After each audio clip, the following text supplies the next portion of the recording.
नमस्कार.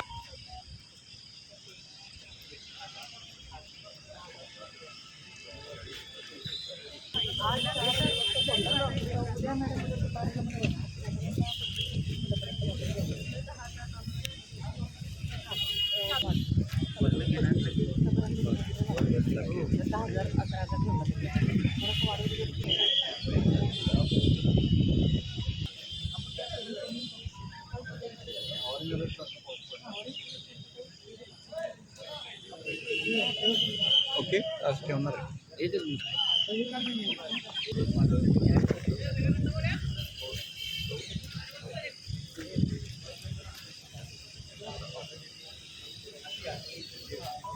काल पाहिजे सगळ्यांना, त्यामुळे सगळे शॉट घ्यायला लागतात.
आज पूरपट्ट्यातील आपल्या रणजीपुरावरती आपण आलेलो आहोत.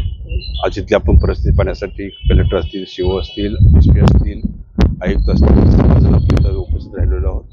आणि ह्या दृष्टिकोनातून आता पाण्याची पातळी जरी कमी असली तरी सुद्धा वाढायची चान्सेस आहेत.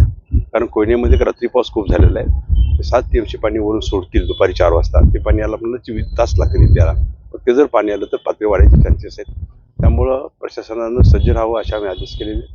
आणि ज्या ठिकाणी शिफ्टिंग करायचं त्या ठिकाणी शिफ्टिंगची प्रोसेस करावी. आणि येणार नाही पाणी किंवा आता होणार नाही अशा ऑर्डरमध्ये राहू नये की आपण 35 वर गेलो आपण तर आपल्याला प्रोसेस चालू करावी लागेल. त्या पद्धतीने आपण आदेश दिले. 35 नंतर आपण ॲक्शन राबवतो आणि ॲक्शन राबवून आपण सगळ्यांना आधार देण्याचा निश्चित प्रयत्न करतोय. सांगली जिल्ह्यातल्या पूरग्रस्त टप्प्यातल्या सगळ्या नागरिकांना माझं आपण मोठं करू नका. प्रशासन सांगलं तेवढं तुम्ही ऐकलं तर निश्चितच त्यामध्ये आपल्याला बरंच काही साध्य करता येईल.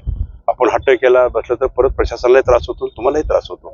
त्यामुळे जे प्रशासन सांगेल त्या पद्धतीनं आणि तुम्ही बाहेर आल्यानंतर तुमची सगळी व्यवस्था तिथे केली जाईल. जनावर असतील त्यांच्या चारा पाण्याची व्यवस्था, आपल्या भोजनाची व्यवस्था, आपल्या आरोग्याची व्यवस्था सगळी काळजी घेतली जाईल. त्या पद्धतीनं प्रशासनाला आदेश दिले जाईल. त्या दृष्टिकोनातून जनतेनेही आम्हाला सहकार्य करावं. पूर येऊ नये. आता पातळी बघितलं तर आपली 30, 35, 32 पर्यंत जाते. पण पांडुरंगाला विनंती हेच करेन की इथंच थांबू, आता ह्याच्यावर नेऊ नकोस. पांडुरंगाला मी विनंती करतो.